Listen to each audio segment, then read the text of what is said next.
Sebagian sekolah di Banjarmasin melakukan penerapan kebijakan pembayaran iuran yang bervariatif bagi peserta didik baru tahun ajaran 2022-2023. Sebelum dilakukan pemungutan iuran, sekolah terlebih dahulu melakukan pertemuan dengan kuitan siswa baru, membahas mengenai beban pembayaran tersebut. Setelah mendapatkan persetujuan, barulah pemungutan iuran diberlakukan. Sebagian sekolah di Banjarmasin melakukan penerapan kebijakan pembayaran iuran yang bervariatif bagi peserta didik baru tahun ajaran 2022-2023. Sumbangan tersebut diberlakukan lantaran untuk menjalankan program wan kegiatan sekolah, kada bisa memakai dana bantuan operasional sekolah nangkai pembangunan taman, ekstrakurikuler, wan kegiatan lainnya yang berkaitan dengan lingkungan sekolah.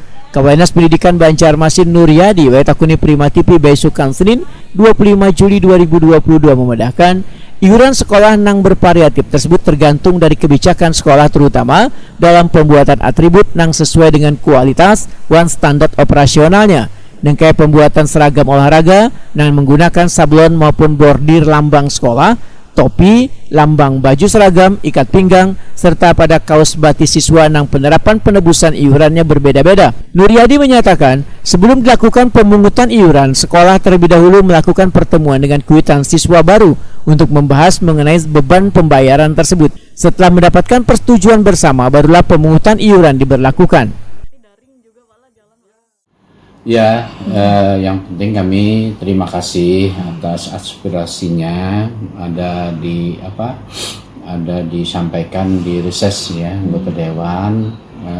Ada beberapa kelurahan, kecamatan yang sudah menyampaikan pada kami Dinas Pendidikan Kota Banjarmasin terkait masalah mahalnya penjualan atribut atau uang bantuan pada sekolah. Hal ini menjadikan evaluasi kami nanti ke depan. Kami harus mengambil langkah-langkah yang baik. Namun harapan kami juga pada orang tua siswa, kan pada waktu pelaksanaan pertemuan itu paling tidak ada sisi tanya jawab keberatan kalau memang itu dianggap memberatkan. Nah, terkait masalah penebusan juga harus dibicarakan. Artinya semua kami sudah menyarankan kepada kelompok K3 SSD, kelompok MKKS SMP bahwa pada waktu penerimaan siswa baru jangan sampai nanti ada timbul keberatan, timbul dalam penjualan atribut maupun bantuan yang lainnya.